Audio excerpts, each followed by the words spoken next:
Welcome to the Old Coins Explorer. Here we are exploring the hidden wealth coins. Have you ever stumbled upon a coin that made you wonder, is this just pocket change or could it be a hidden treasure? Well, let me introduce you to one such fascinating piece, the 1976 Australian 10-cent coin. At first glance, it might look like any other coin you find under your couch cushions, but behind its shiny face lies a world of history, craftsmanship, and surprising value. Whether you're a seasoned collector, a curious beginner, or just someone intrigued by rare finds, this coin has a story that will keep you hooked till the last cent of detail. Let's wind the clock back to 1976, a year of significance not just globally, but also within the world of numismatics. Australia had only recently embraced decimal currency in 1966, and by 1976, coins like the 10-cent piece had become a staple in every Aussie's wallet. But what sets the 1976 version apart? It's not that it's made of gold or studded with diamonds. Far from it. Its magic lies in its subtleties. The design choices, the minting volume, the cultural symbolism, and how it has aged over nearly 5 decades. First, let's talk about the face of the coin, the obverse. Designed by the renowned sculptor Arnold Machin, it features a regal portrait of Queen Elizabeth II. This wasn't just a random choice. Machin's design was used on many Commonwealth coins during that era, and is considered one of the most elegant representations of the Queen. The detail is meticulous, from the curls in her hair to the serene expression on her face. For collectors, this side alone makes a desirable piece, as it captures a slice of royal history frozen in metal.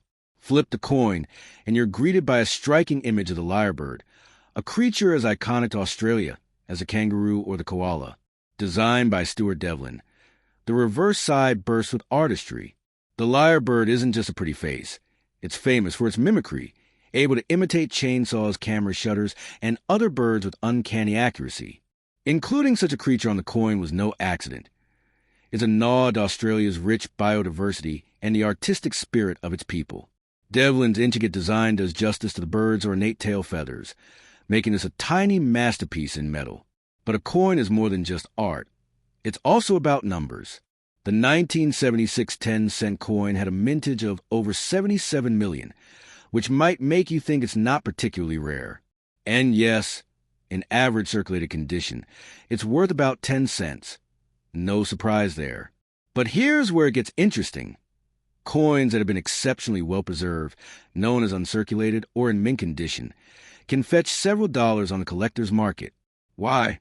Because as time goes on, fewer and fewer of these coins remain in pristine shape. Some even have mint errors, like off-center strikes or double dies, and those can significantly boost their value. Let's dive deeper into that collector appeal. Numismatists often look for coins that not only have historical value, but also artistic merit and physical quality. The 1976 10-cent coin ticks all those boxes. It's a piece of living history, a witness to the social, political, and economic events of 1976. That was the year when the Concorde made its first commercial flight, Apple Computers was founded, and Australia continued to evolve its identity on the world stage. Holding this coin is like holding a time capsule from a pivotal decade. Now, let's talk about grading, the process by which a coin condition is evaluated. A coin in poor P or fair F condition will show heavy wear, scratches, and maybe even corrosion. These are worth face value.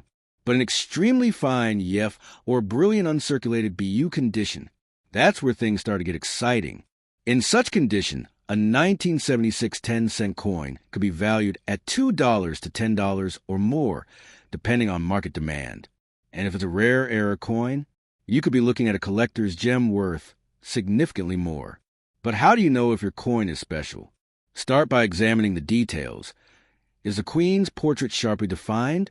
Are the lyrebird's tail feathers clear and undamaged? Are the edges of the coin clean and unblemished? These small details can make a big difference. Use a magnifying glass and compare your coin to high-resolution images from trusted numismatic sources.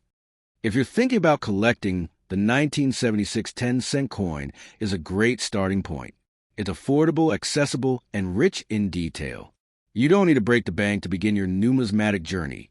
Just a keen eye, a bit of patience, and a love for history. Start by checking your spare change or visiting local coin shops. Join online forums and communities where fellow collectors share tips, trade coins, and discuss discoveries. And if you already have a 1976 10-cent coin, treasure it. Clean it carefully, if at all.